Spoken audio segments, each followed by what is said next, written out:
I can't really place the time now. Sometime in March on a cold day of a cold year. Her eyes, they were there from the start. Those beautiful blue eyes. There that day outside the church, her eyes, they fixed me from the very beginning. Should we get a drink, I said. For a while I didn't know. Time had stood still. In some place between her and me the universe exhaled and we breathed the air from its lungs, feeling the essence of eternity. We could not stop the world from rolling by or those great machines of time from slowly winding down. Noisy and full of rush the machines continued. I wished for her, just her. We flitted and changed with the moods of our season. We would meet at one place, next time another, hoping in vain to rid ourselves of the grey shadow bearing down on us, the shadow. Hoping to evade it somehow with our own vitality, we sat huddled together to keep warm, brazen in the face of our winter, listening to the tick-tock clocks, hoping their fingers would freeze turgid to their face as our hands had done to one another. And so it reeled onward. It would be my fate or hers to see the springtime, yet not one without the other. We would run the gauntlet of difference, time and space, always somewhere different, somewhere they couldn't catch up. And dark it was. At times I felt some disability racking my thoughts. Or was it the disability of thought itself? Some forgotten had crept in. Where was I, and where was she? Was I in the meeting spot? I waited often, pondering this thought alone. Sometimes she would arrive, and other times not. We never spoke of it. What phantom had delivered this amnesia and bound it so forcefully to my being? I would not offer our glee to this abandon. Some decay of senses, I was sure. Did she smile that day? I'm not sure. It stays with me, yet I am no longer sure. There are times, were times, such happy times. She would stay all night long, and through dark I knew hand in hand come dawn we would be smiling, together in time. And there are times, were times, worse times, when I would wake alone. Was she here? Had she been? If not here, then where? And who was she with? The days between our meetings seemed to collapse into one another, and I could barely discern their structure, like a train travelling in the night, hurtling 1,000 miles an hour in the wrong direction. When I arrived at our meetings, it was always like I crashed into her safe shores. Taking a while, alarmed at the security I would feel. She would say she was worried, though I never knew if she cared. I wanted to reach out to her, show her my heart, how it simply yearned to learn her, to smile in her heart.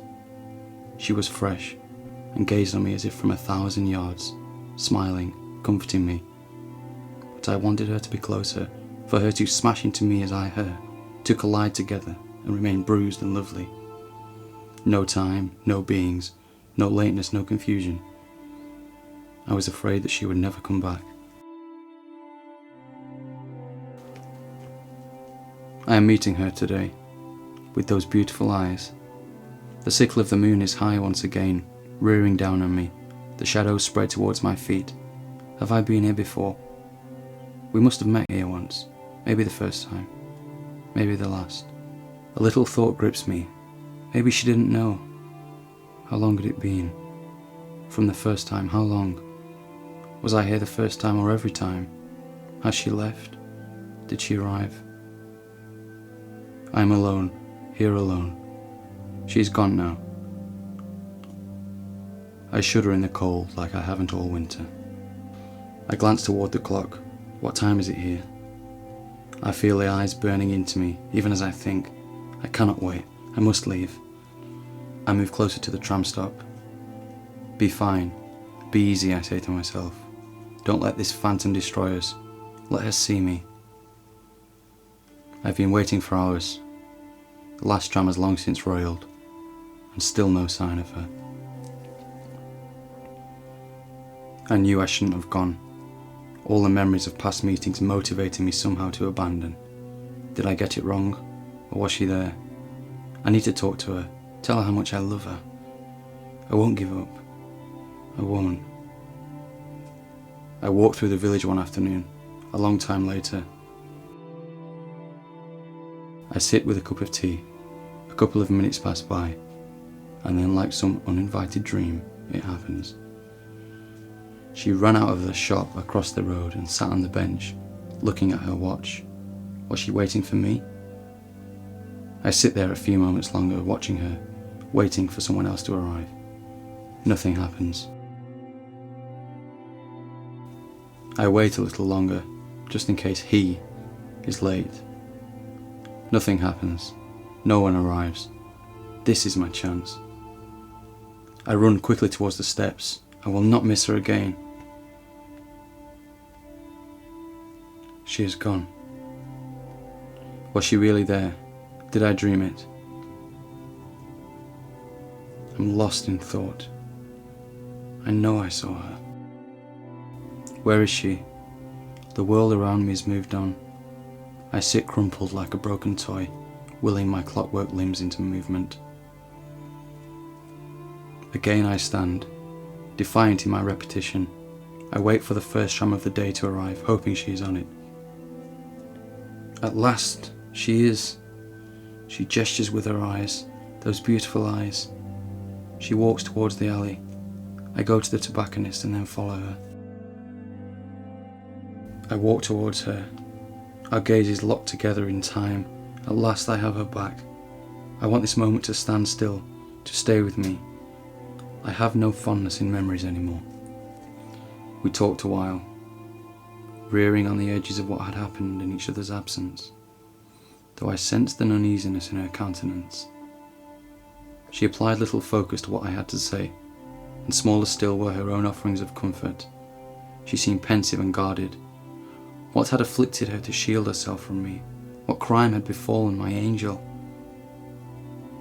Her glance darted back and forth. We were not alone. My love has fled. For weeks there has been nothing, not a signal of her welfare or whereabouts. My position is now desperate. I fear some advent of time, some malign force brewing on the fringes of our freedom sets its will against us. I cannot chase her over the border. I cannot fall into their hands. That was her. I know it was. She must be in trouble. I need to find her. The tram. She's probably heading towards the tram station. The tram. It's leaving. I can't lose her again.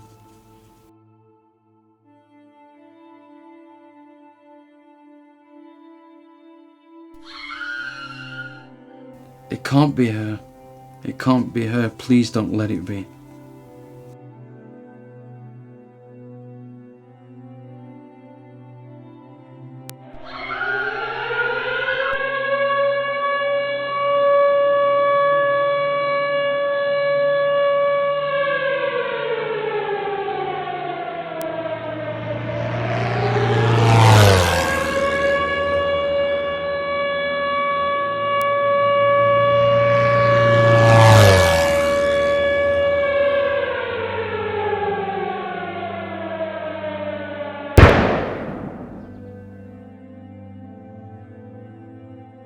My poor love, who has done this?